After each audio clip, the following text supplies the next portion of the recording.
Welcome to impressive Bangla. আমন্ত্রণ জানাচ্ছি মাধ্যমিক বাংলা সাহিত্য বইয়ের শোভা গল্পে, যেটি লিখেছেন রবীন্দ্রনাথ ঠাকুর। আমরা এর আগে লেখক সম্পর্কে কিছু আলোচনা করেছিলাম। সে প্রথম পর্বের পর আজকে শুরু করতে যাচ্ছি তার দ্বিতীয় পর্ব। শুরুতেই মূল পাঠ। শোভা, রবীন্দ্রনাথ ঠাকুর। মেয়েটির নাম যখন শোভাসিনী রাখা হইয়াছিল, তখন কে জানিত সে বোবা হইবে। লেখক তার গল্পের শুরুতেই বলেছেন যে গল্পের প্রধান চরিত্র যে শোভা, তার জন্মের পরপরই যে নাম রাখা হয়েছিল সুভাষিনী। সুভাষিনী কথার মানে হচ্ছে যার ভাষা বা কথা হবে সুমধুর, সুন্দর, মনোমুগ্ধকর। যার বাল্যে এই নাম রাখা হয়েছিল, সে যে বড় হয়ে বুবা হবে, নির্বাক হবে বা বাক প্রতিবন্ধী হবে, সেটা ছোটোবেলায় কেই বা ভাবতে পেরেছিল।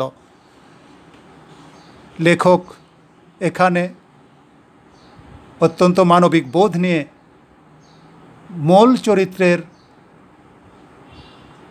বাল্যের অবস্থাটা তুলে ধরেছেন। তাহার দুটি বড় বোনকে সুকেশিনী ও সুহাসিনী নাম দেওয়া হইয়াছিল।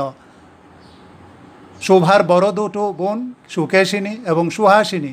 সুকেশিনী শব্দের অর্থ হচ্ছে সুন্দর চোল বিশিষ্ট, সুহাসিনী শব্দের মানে হচ্ছে সুন্দর হাসি বিশিষ্ট। তাই মিলের অনুরোধে তাহার বাপ ছোট মেয়েটির নাম সুভাষিনী রাখে। যেহেতু দু মেয়ের নাম সুকেশিনী ও সুহাসিনী, কাজে ছোট মেয়ের নাম সুভাষিনী রাখা হয়েছিল অত্যন্ত কাব্যিকভাবে, তিন মেয়ের নামের মিলের প্রয়োজনে।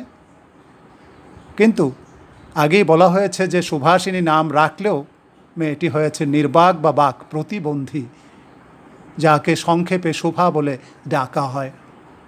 দস্তুর মতো অনুসন্ধান ও অর্থ ব্যয়ে বড় দুটি মেয়ের বিবাহ হইয়া গেছে। যথেষ্ট খোঁজাখুঁজি করে এবং বেশ অর্থ ব্যয় করে বড় দুটি মেয়ের বিয়ে হয়ে গেছে, কারণ তারা স্বাভাবিক মেয়ে, তাদের এমনিতে কোনো ত্রুটি নেই, শারীরিক গঠনগত কোনো ত্রুটি নেই। এখন ছোটটি পিতামাতার নীরব হৃদয় ভারের মতো বিরাজ করিতেছে, কিন্তু ছোট সুভাষিনী তথা শোভা পরিবারে তার পিতামাতার একটা বোঝা স্বরূপ রয়ে গেছে। আর রয়ে যাওয়ার কারণটা তো ইতিমধ্যেই পরিস্ফুট, যে সে কথা বলতে পারে না। তার এই যে শারীরিক ত্রুটি, তার কারণে তার বিয়ের সম্বন্ধ হয়ে উঠছে না। যে কথা কয় না, সে যে অনুভব করে, ইহা সকলের মনে হয় না। শোভা যে কথা বলতে পারে না, কিন্তু উপলব্ধি করতে পারে।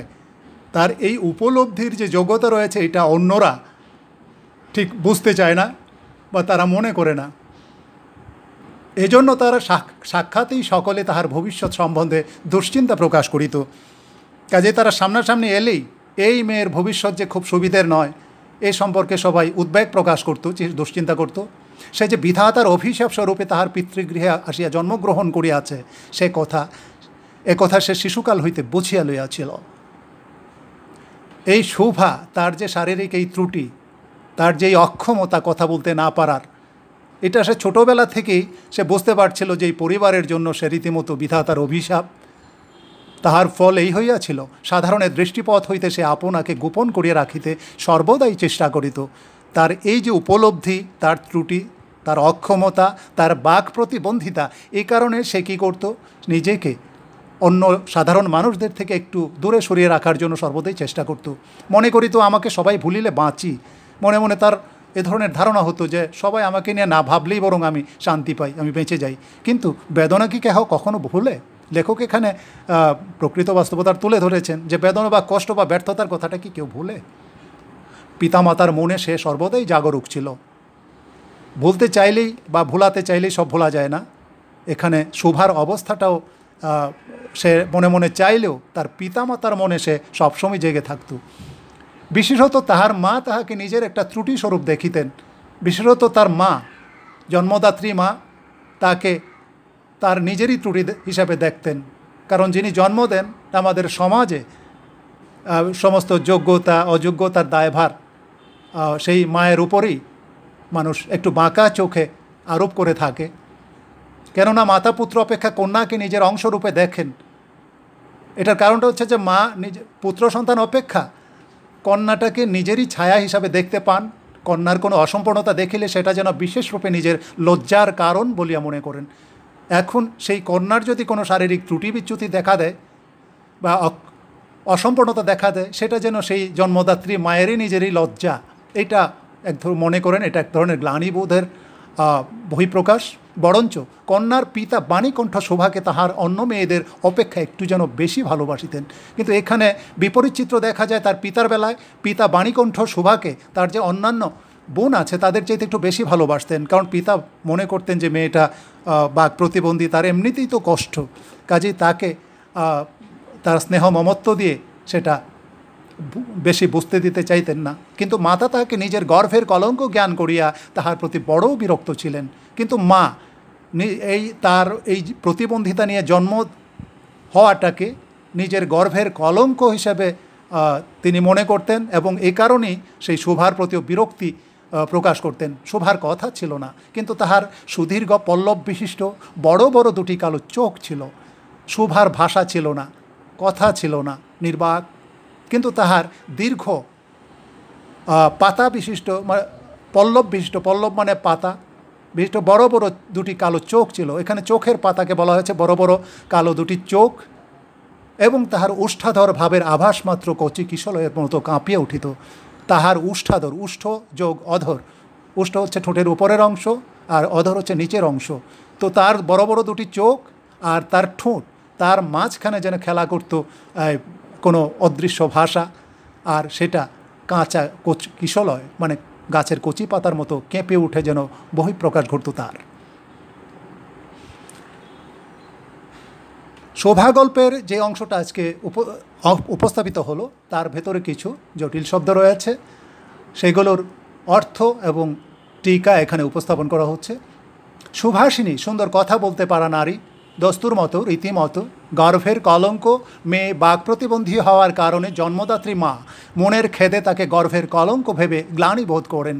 উষ্ঠাধর, উপরের ও নিচের ঠোঁট কিশলয় গাছের কচি পাতা। তর্জমা অনুবাদ, ম্লান নিষ্প্রভ অনিমেষ পোলকহীন চোখের ভাষা, চোখের চাউনিতে যে ভাব প্রকাশ পায়, নিস্তব্ধ নীরব। এতক্ষণ আমরা যে শোভা গল্পের অংশটুকু আলোচনা করলাম, তুলে ধরা হলো, তার ভেতরে যে ভাব রয়েছে তার উপর ভিত্তি করে একটি সৃজনশীল প্রশ্ন এখানে উপস্থাপন করা হচ্ছে বাড়িতে অনুশীলন করার জন্য। উদ্দীপকটি পড়ে প্রশ্নগুলোর উত্তর দাও।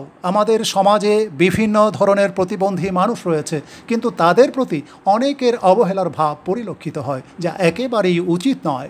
তাদেরও আবেগ অনুভূতি আছে, দুঃখ কষ্ট আছে, তাদের প্রতি সকলের ভালো ব্যবহার করা উচিত। ক, শোভার বড় দুই বোনের নাম কি? খ, তার বাক প্রতিবন্ধিতা নিয়ে তার মায়ের উপলব্ধি কেমন ছিল? গ, প্রতিবন্ধীদের প্রতি সমাজের কোন ধরনের দৃষ্টিভঙ্গি পোষণ এবং আচরণ করা উচিত? ঘ, শোভা নিজেকে গোপন করে রাখার মানসিকতা পোষণ করত কেন? বুঝিয়ে দাও। এতক্ষণ যে আলোচনা হলো সেটা মনোযোগ দিয়ে শুনে থাকলে এই প্রশ্নগুলো উত্তর পারার কথা। আশা করি অত্যন্ত ভালোভাবে উত্তর দিতে সক্ষম হবে।